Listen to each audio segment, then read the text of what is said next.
Greetings, dear ones. I'm Kryon of Magnetic Service.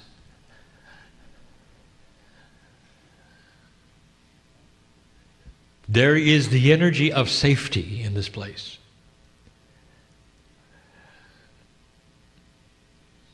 And all the things that follow in this message today are about human beings, old souls who listen and must buy off, that is to say, agree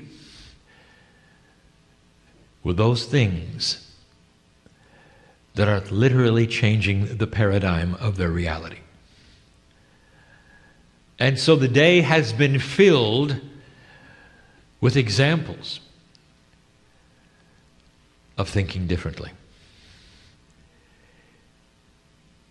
We have given you message after message since the first of this year, indicating how things are different, asking you to look at something we are calling a recalibration of all things. I speak to you right now in a linear fashion through the experience that my partner has received over the years of intuitively passing the things that I have to say and standing out of the way. You still have his filter. For if channeling is a result of spirituality through a human being, you still have the human being's filter. The culture, the language, the thought processes. Part of channeling is learning to step aside and allow. It has never been a takeover. That would be something you would call possession, and it is not that. It is a meld given in love to pass information, energy, and communication. And I tell you this because in these lessons that we give now, they are difficult to communicate. If you have not experienced a certain kind of reality, then it is difficult to speak about that reality. And yet I do today. I give a message here which is in two parts, but each message is complete by itself. I have told my partner to make the two parts together so that those either present in part 1 or 2 will be able to participate in both. So this message will be complete into itself, and tomorrow's will be as well. But when you put the two together, they are greater than the sum of their parts. And this is the third language at work. There is more to this story than the words I am speaking. It comes from the energy that is here now, that we invite you to experience even as I talk to you. These things are meaningless without the thickness of the love of God which sits upon you. God being that which is the collective of you when you're not here, and all those in the universe who know who they are. God is not a singular energy. God is a soup of divinity, difficult to describe to anyone in 3D, but which exists in a way that is palatable to the three-dimensional mind. And it moves in this room among you, designed to prove that it's real. If you have an open consciousness to these kinds of things, dear one, you'll already understand that your body recognizes what's going on. If you've come here for a healing, this is when it will occur. And it won't be from me or this chair or the apparition on my right. It'll come from you. The divinity inside you is tuned to the new energy, dear ones. The divinity inside you knows what is going on the planet. Dear ones, old soul, you have waited for this time. Young person, you're going to inherit a planet that is far different than your parents did.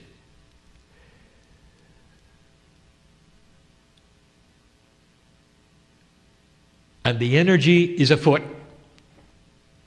for you to start understanding what is before the light worker. I'll call this one the recalibration of self. Not to be confused with the recalibration of humanity or the human being, of self, the core of you. Energy is very difficult to define or explain. Often when you talk about energy, it is that which pulsates linearly through the wires in a double-phase system, which is your electricity. And that's not what we're talking about. Energy is not singular information. Energy is not three-dimensional, not the kind we speak of. It is a multi-dimensional attribute all around you of a confluence of earth and consciousness. And it brings about that which you call manifestation. You are born in a certain energy. We speak of the grids of a planet in a certain energy. And it's not well defined. You may walk into a room and say, well, the energy does not feel good here today. And then another day you'll walk in and you'll say, wow, did you feel the energy today? You can even use the word to mean positive and negative things. And so how would you ever define energy? We will say this. What I'm about to give you in the lessons is to say that the energy that you are used to on the earth, whatever that means to you, that you live in, that you work in, that you meditate in, that you worship in, is changing. And this affects what you consider to be normal. And so if we could give you any kind of a measurement, we would say, expect normal to change. And that's hard. For the human being survives knowing where normal is. You have to know. You have to know. For you to walk from A to B, you expect certain things. The air you breathe, the gravity you have, the magnetics that your cells depend upon in the grid. What if I told you that many of those things won't be the same? And the only thing you are aware of as a human being is that it feels different. So let us start by talking about these things which feel different. Here is an example of a recalibration. It's a summary of what we've given before, not long ago, regarding the grids. We told you that the crystalline grid of this planet, an esoteric, invisible, multidimensional attribute, was changing. We told you what it was. It is the memory of humanity. The crystalline grid is therefore linked to Gaia and responsible for that which you call portals and that which you call dark energy even in spots where war has been, for it reflects a memory of what humans have done. That's the crystalline. That's why it's called the crystalline. We told you that. Because the metaphor of anything crystalline is that it holds vibration. And so imagine a grid around the planet that remembers what humans have done. Therefore, in those places which don't feel good, you will have had war upon war, battlefields that you would rather not walk into, light worker, for you feel the misery of death, of fear, of anxiousness. And it stays in the land, and you know it does. Just like there are portals of healing and joy, of what my partner even calls the womb of Gaia, a place where you can go and bathe in the thickness of what the crystalline grid has created that you will put there. And we told you something amazing. We said that human beings are responsible for posturing that grid. What happens to humans is remembered, and the energy goes into the grid accordingly. We told you that there is an attribute that you have figured out, that it must be linear. That is to say, the more bad things happen in one spot, the worse it's going to be. The better the spot, well, the better things happen. And that is a linear remembrance. And we say, how linear of you. For that's not the way it is. For up to this time, dear ones, the earth has remembered non-linearly. Where those have died, where there's been great suffering, the earth remembers it a lot more than the birth of a child. It's responsible for what you call hauntings and ghosts and all of those things, the apparitions that are playing the tapes in the same way. That's the crystalline grid. And we've told you that the crystalline grid is what is measured. When you look at the planet and ask, where is it today? What is its vibration?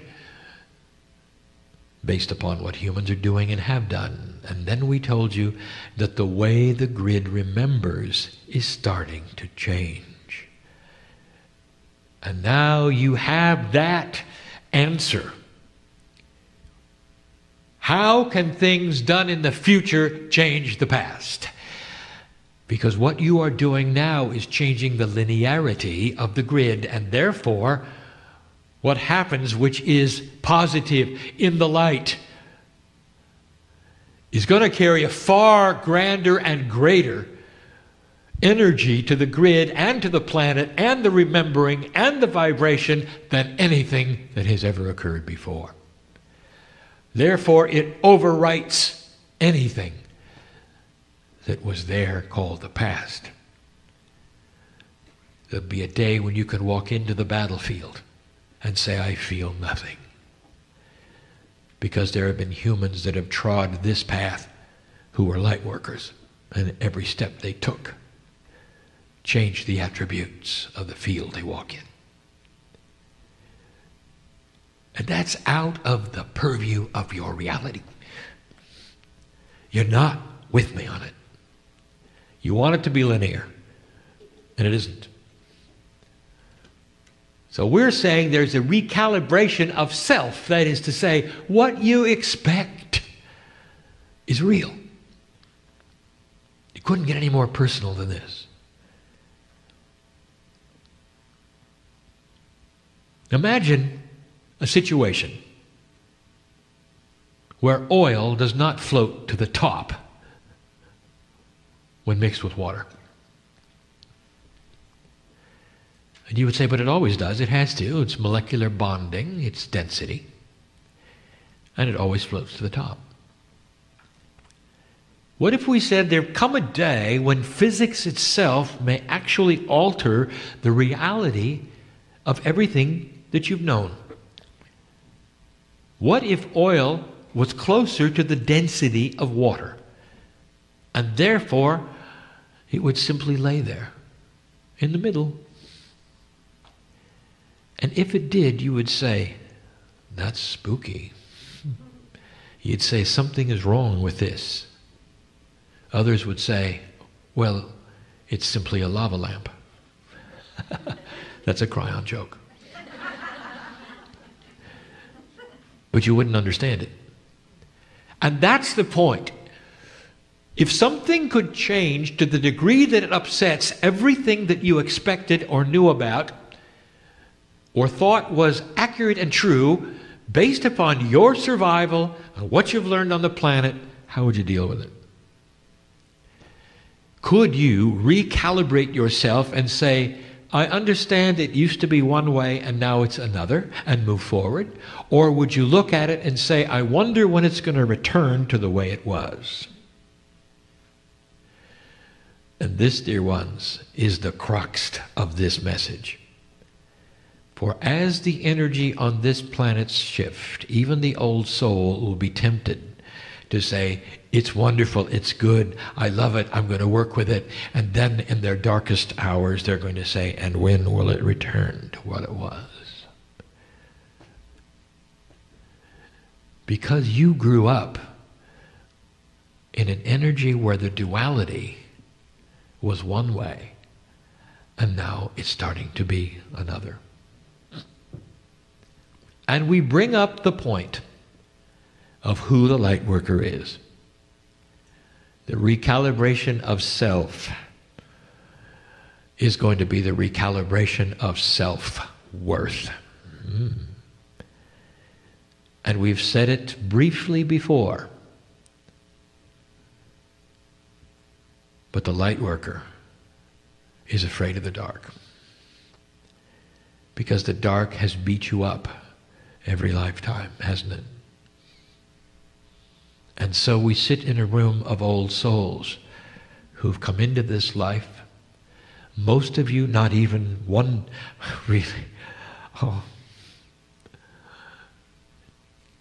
My partner is overwhelmed every single time I go here. You came in without knowing this was going to happen. You're okay with it. You're in 2012, 12 years after, you wouldn't have been here otherwise. You realize that.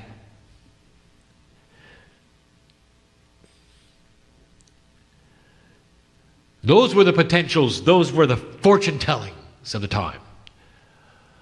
Those were the words of the prophets, that you wouldn't make it. That the millennium would be your undoing, the beginning of the seeds of destruction. That war would take over, plague would do the rest. You can read all about it. It's printed a lot. And that's not where you are.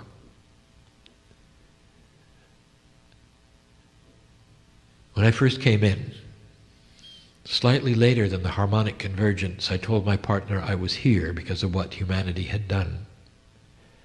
I told my partner I would not have been here otherwise, for there was been nothing to teach, that you would not have made it.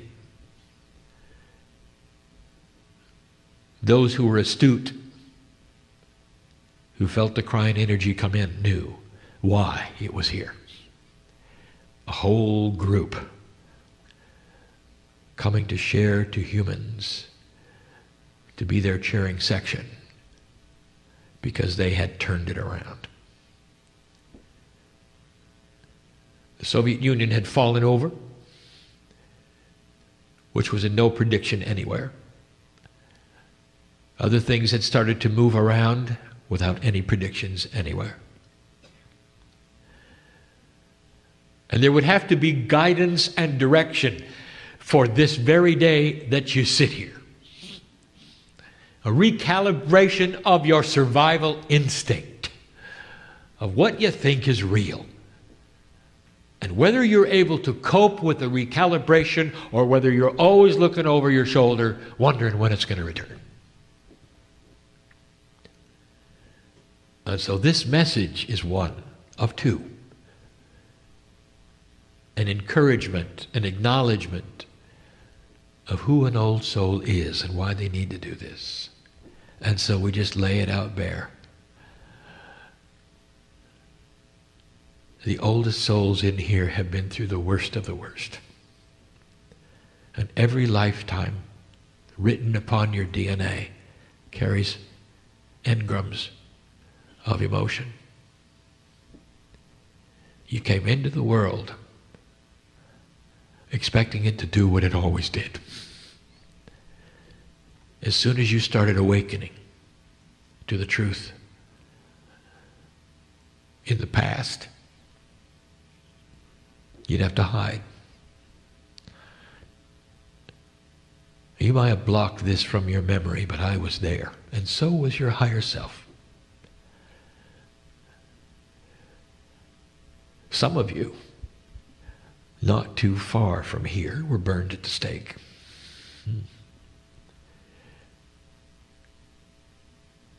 Some of you came back to have it all happen again. How many lifetimes does it take, shaman, before you sit and say, I'm not going to do this again? Or you awaken in a modern society and you say, well, I'm going to go to the meetings, but I'm not going to tell anybody I'm going. So I'm not going to go through that again. You're careful who to tell about what you believe, because you're tired of swimming upstream and having the current beat you back against the rocks. Or perhaps you're tired of losing family and friends or even jobs because you happen to believe God's inside you. And that is the story of the old soul who is here in the room and listening to these words. And it results in an old soul who comes and stands tall as a light worker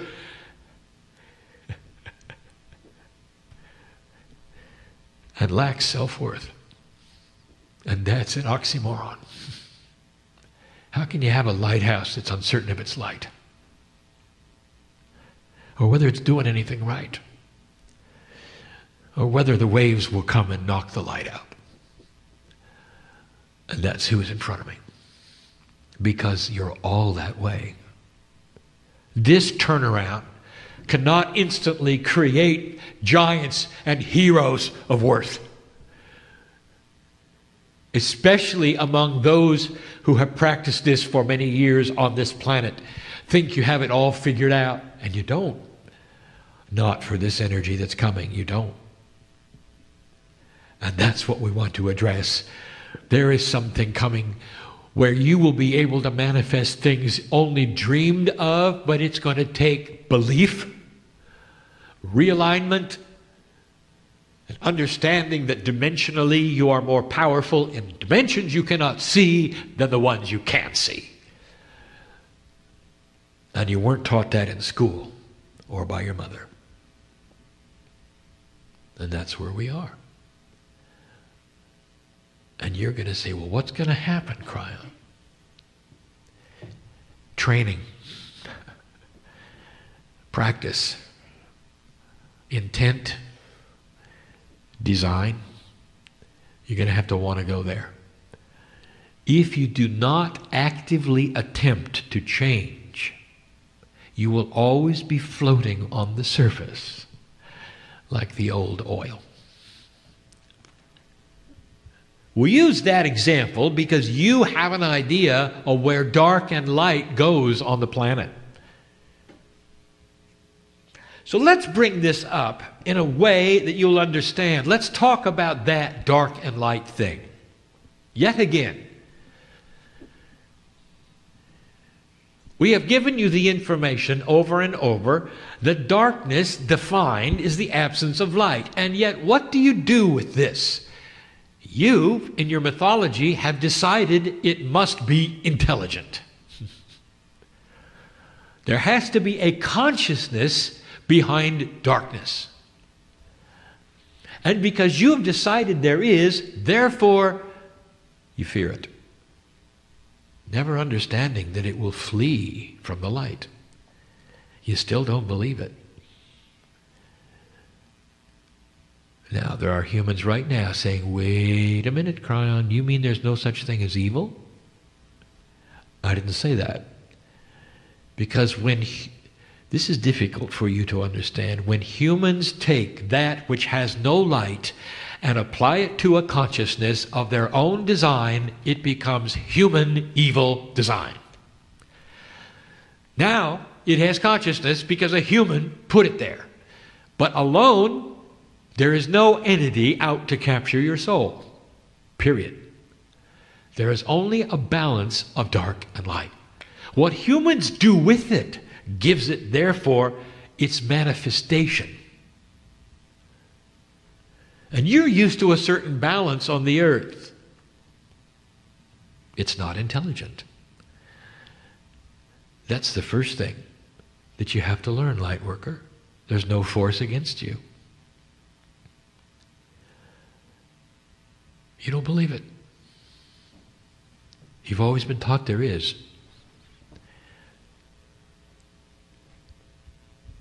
The brighter your light, the less darkness will be around. Oh, Kryon, I love that.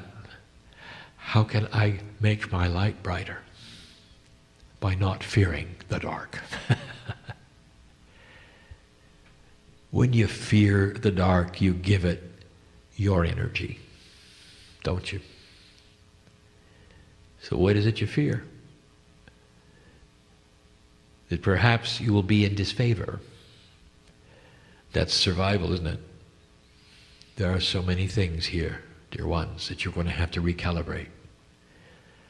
Who are you trying to please? Light worker. I'll ask you this. If you're trying to please God, you are pleasing God. I wouldn't be here if you weren't.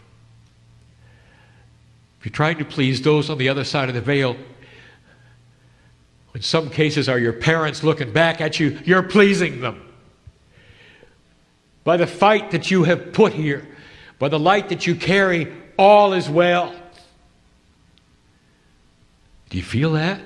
Or are you looking around for some other approval somewhere and not getting it? Time for you to recalibrate that. There are things you should know about the way you think now and what is going on that's going to change. Kryon, you mean there's not going to be a struggle? Oh, yes, there will be. This struggle between dark and light will be classic. And you're going to watch it like a game.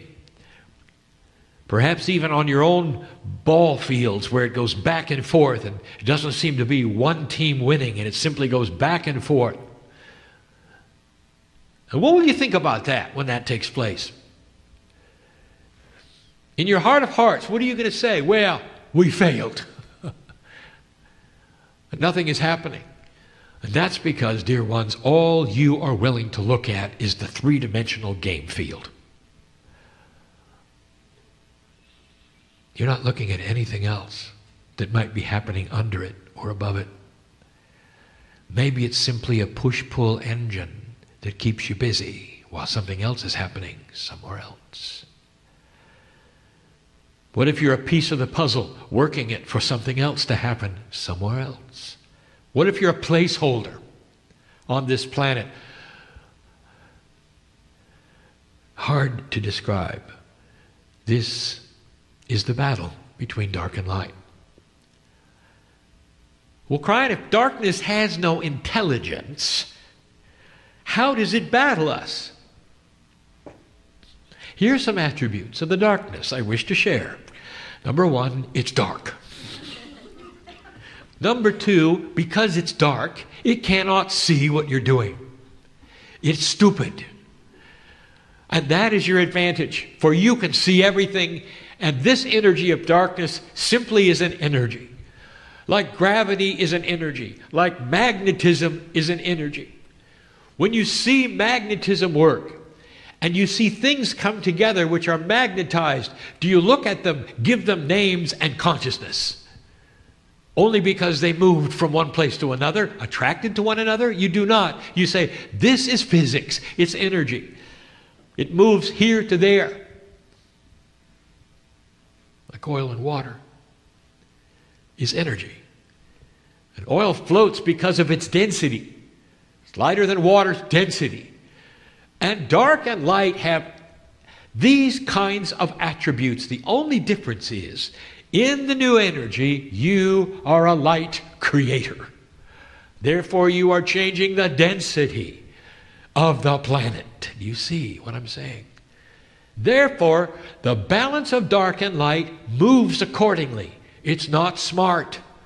It moves out of the way. Because you were there.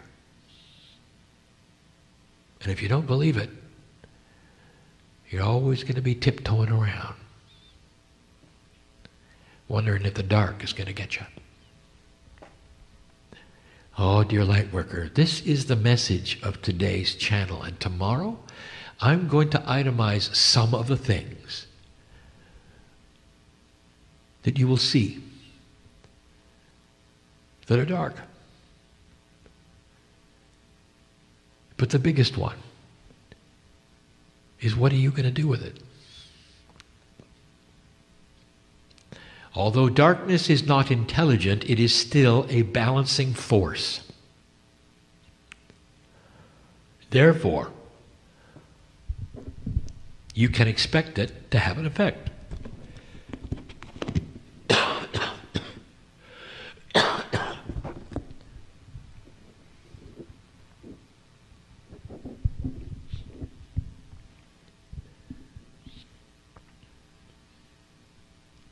When you fall off a cliff, who do you blame? Was it the gravity monster? What intelligence pushed you there? And how dare it take you down and hurt you? This is an example of a force that is there.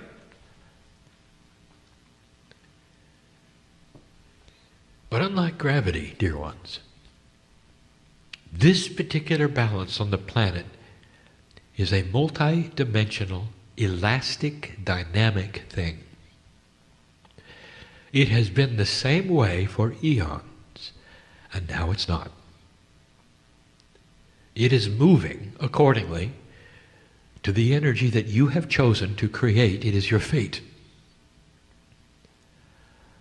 But unless you readjust to your power, nothing's going to happen. Are you going to simply wait for the young people to do it? And if you do, it may still happen, but it's going to take a lot longer. And so we close this message with this advice. Be circumspect with what you think things are. Because the way they are may be much different, and you may have so much power over those things in your life you feel you've never had power over before. And if you fear anything, darkness has won. And that's the balance we speak of. Difficult to explain this in non-three-dimensional terms. My partner is even sitting here wondering if he has done a good job. And I will say to him, the job has been adequate. The recalibration of the light worker is described as the light worker discovering their real light. That it's there, that it belongs there, that this is their time, that they can turn it on. The darkness will have no chance of existing anywhere around them as long as they illuminate themselves. Let divinity shine through each of you as you walk on this planet and understand these things. For they're eminent. They're needed to be heard. And this is just one of the things we are asking you to do.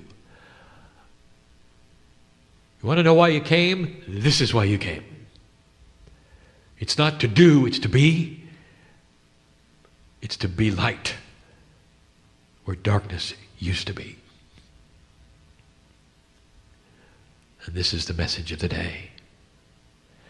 I am Kryon, in love with humanity. And so it is.